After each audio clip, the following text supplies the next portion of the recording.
Howdy, it's Tizzy and it's time for another Lioden tutorial. It's March, but this isn't about the March event specifically. If you need that, I'll have that linked. But no, this video is about a specific adventure that you can only start during March, the Bush of Phundundu. There are a couple adventures in Lioden, but as of this video, this is the only one that you can replay on a single account. Every March, you'll be able to restart the Bush of Phundundu adventure as long as you complete it before the next March.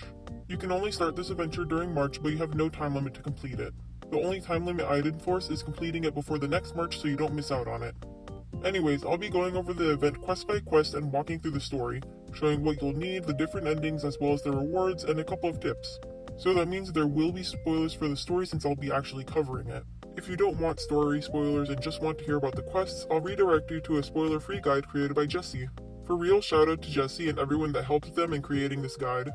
This video would have taken far longer to make without being able to use that guide to help me plot out the script in advance, especially since there wasn't an adventure guide on the official wiki to refer to at the time.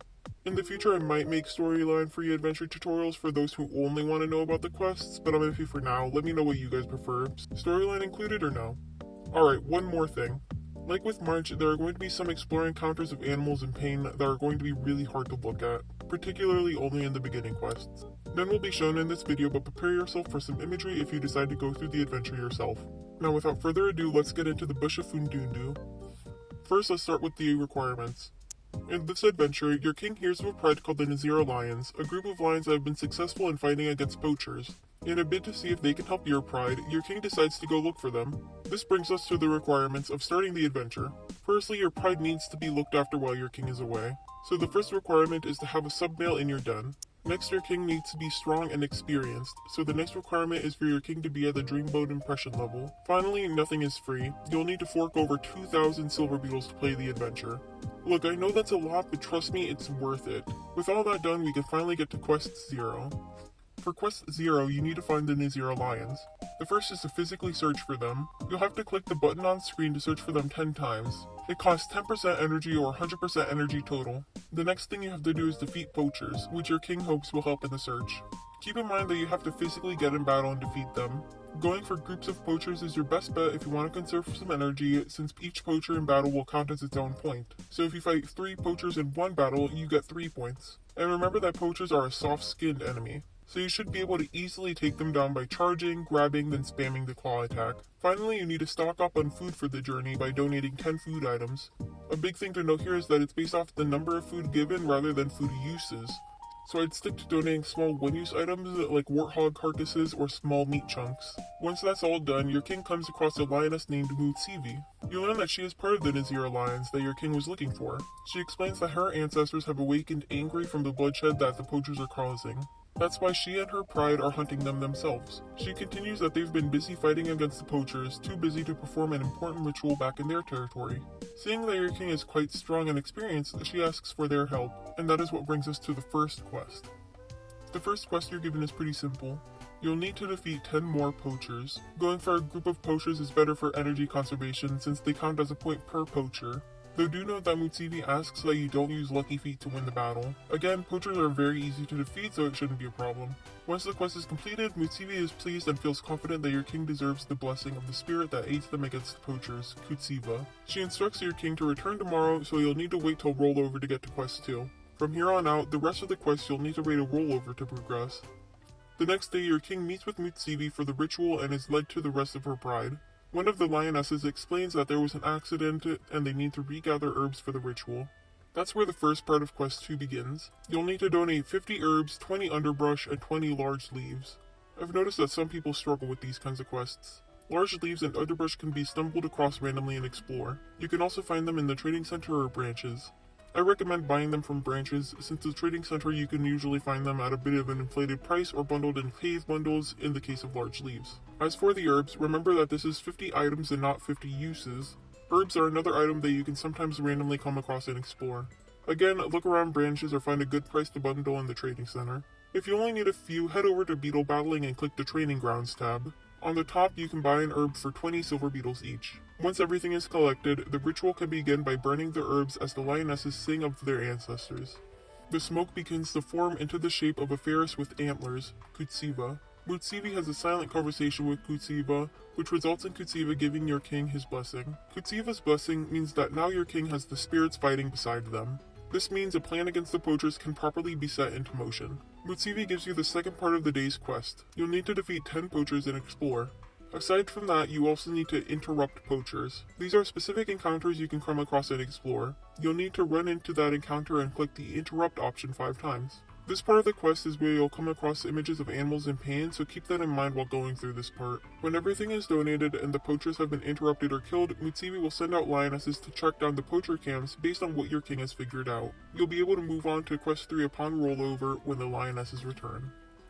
Mutsivi tells you they have some leads on camps and sends you out to investigate. Quest 3 is pretty simple. Like in Quest 2 when you had to interrupt poachers, you have to come across a specific encounter 3 times and explore. This time you have to investigate 3 poacher camps. It's pretty simple and shouldn't take too long. When your king visits the pride the next day, Mutsivi explains that there was an accident with one of her pride mates, Sunga.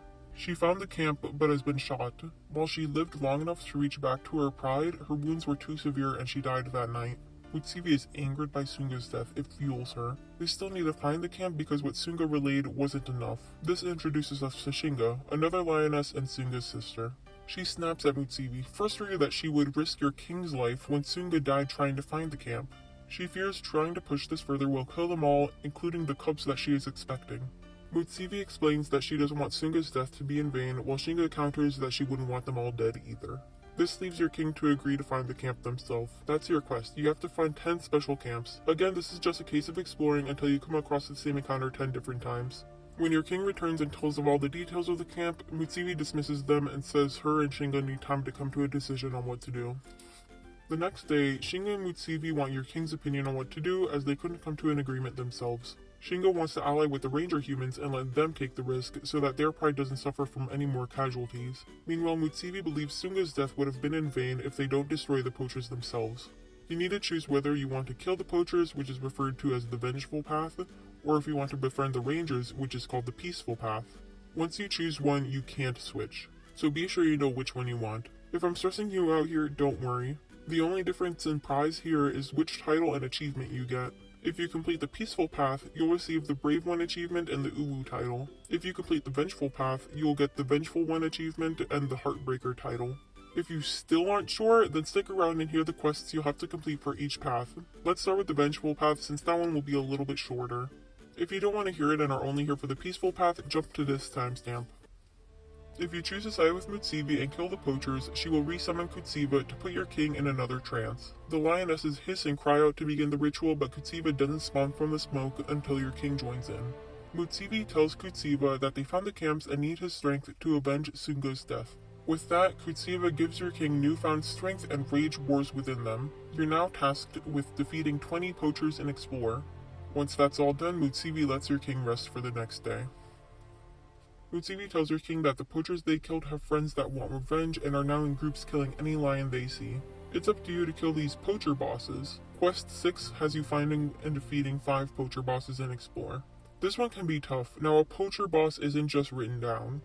Poacher boss encounters are fights against enemy trucks or jeeps. In case you couldn't guess, a lion has a hard time taking down a whole jeep, so these battles are tough. The best thing you can do is pounce, then grab onto the car and kick for dear life. Remember that clawing won't do any damage, so just keep kicking. Be aware that you can't use a lucky foot in these battles. However, you'll be given a strength boost from Kutsiva's blessing, which should make it easier to beat the jeeps more often than not. In the end, I personally ended up losing only 2 or 3 times, so it shouldn't be that much of a slog. Once you defeat 5 bosses, Mutsivi will dismiss your king to make sure everyone is accounted for and safe. When your king arrives the next day, Mutsivi is consoling Shinga. As it turns out, the poachers had taken the pride's cubs. Although Shinga once hoped to work this out without vengeance, her heart did a 180. As an expecting lioness herself, she fears her cubs being next. This is where Quest 7, the last quest, comes in. Mutsivi has the idea to create a stew which will give Kutsiva unfiltered control of your king's body. Your king needs to donate 20 marula fruit, herb marula fruit, not fermented marula fruit. With the stew made and drank, your king is given a sausage flour to eat, which will put the stew into full effect. Your king heads to the poacher's camp with the sausage flour. The pride follows a safe distance behind to ensure that they can help if anything goes awry as the rage of all the animals suffering at the hands of the poachers begins to war within your king. Your king reaches the camp at the dead of night and quietly begins breaking any weapons that can be used to harm them or other animals. Now in the center of the camp, your king eats the flower. The slaughter is like watching a show as your king lets Kutsiva take control of their body. It's bloody, with survivors trying to use their now useless guns to no avail. Your king comes to, covered in blood and now feeling satisfaction where the rage once stood. The lionesses rush inside of the now empty camp to help destroy any remaining weapons and retrieve the stolen cubs. Now back at the Pride's camp, it's time for a last ritual to free Kutsiva from your king's body by putting them in a trance. This time you don't have to grab anything for the Pride. The ritual begins and Kutsiva appears only to your king, not in the smoke but in full form. He thanks your king, content that the poachers will know they will be met with vengeance if they try something again. Kutsiva also assures that Sunga, Shinga's sister who was killed while searching for the poacher camp, will come the next time the Pride calls for their ancestors, and that Shinga's cubs will be seen in a safer world. With another word of appreciation for Mutsivi and the rest of the Pride, your king leaves to return home and you've completed the storyline. As I said before, you'll be given the Vengeful One achievement and the Heartbreaker title, and the storyline completion prize of 1500 epic beetles. I'll get into epic beetles after I go through the peaceful path. If you want to skip to that, head over to this timestamp. For everyone else, let's get back to quest 5 for the peaceful path. If you side with Shinga, she'll excitedly be ready to concoct a plan to get the rangers to find the poachers' camps. First, you need to gather the rangers and show that they won't hurt them. That brings you to the quest of looking for special encounters again. This time you'll have to find 10 female rangers and explore. You'll know when you find a female ranger because the description will quite literally tell you +1 female ranger found. Not exactly rocket science here. Shinga will then dismiss your king, deciding she'll figure out a plan to draw their attention overnight. Shinga shows your king a poacher drone she found. She explains that the humans always seemed interested in it, so it should get their attention if your king shows it to them. The plan is to run and the rangers should follow. No matter how you choose to get their attention with the drone, the rangers will just take pictures of your king rather than following. Shinga is displeased with that news, but figures showing them more poacher items will get them to connect the dots. Quest 6 will open and you'll need to donate 10 poacher guns. If you don't have 10, don't worry. The game will make them able to be found and explored if you don't have enough. Shinga does her part and collects traps. Once everything is gathered, you can again rest for the night. Next rollover, you and Shinga will head to the ranger camp and leave the poachers' guns to draw their attention. You'll have to wait another rollover to do the same thing but with the traps that Shinga had collected. One ranger, who is named Anesu, gets close to your king. To show they won't hurt the ranger, your king opts to roll onto their back. After the rangers take some pictures, your king leaves to wait next rollover. Finally, that brings us to the last day of this adventure. Your king returns to the camp to bring more gifts. The same ranger, Anesu, is closer again and she leaves her hat in return.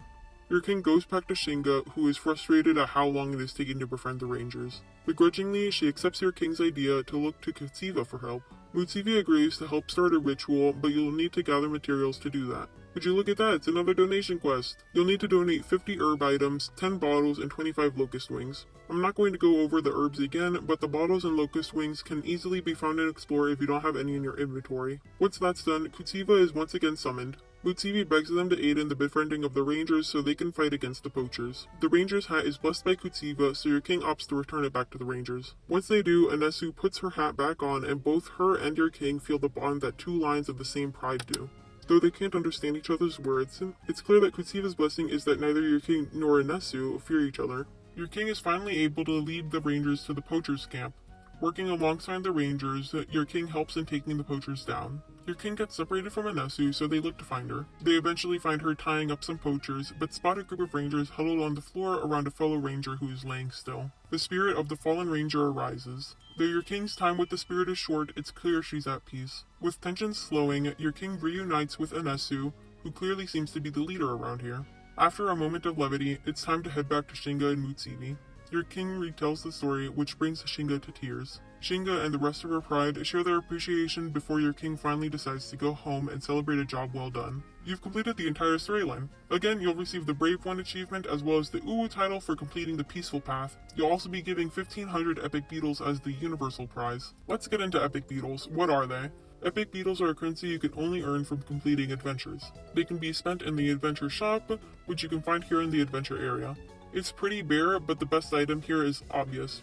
The ranger can't back. Okay, no, it's the Mukumbero. It's obviously the Mukumbero. Mukumbero is an item that you use to breed a ferris. Using one guarantees your cup is a Ferris. They used to only be available in rare encounters during the latter half of March, but now it's available to be bought here. Regardless of it physically being less rare, the price is still pretty high since epic beetles aren't something you can easily grind like other currencies. The Mukambaro here is what makes the whole adventure worth it.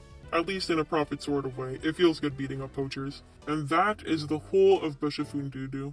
Thank you again to Jesse and everyone that helped make the original forum post. This video is going to take a while for it to get out, but it would have taken a lot longer if I couldn't write a large chunk of the script in advance. I'll link the original forum post in the description. Whenever the wiki for the Bush of Phundundu adventure is finished, I'll link that down there too. Since it's March and the adventure is about poaching, I'll go ahead and link a couple of charities too, including Tusk, who Lioden is supporting this March. And yeah, that's pretty much it. I'll see you in the next one.